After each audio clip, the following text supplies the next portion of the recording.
சிந்து கவி வந்திருக்கு சொந்தமுள்ள பூங்கொடிக்கு.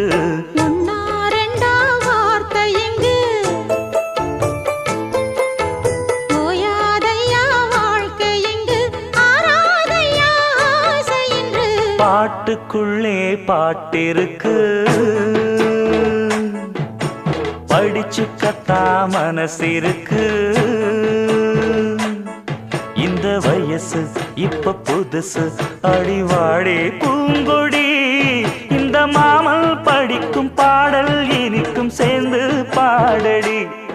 இந்த மாமல் படிக்கும் பாடல் இனிக்கும் சேர்ந்து பாடடி. பாட்டுக்குள்ளே பாட்டிருக்கு படிச்சுக்கத்தாம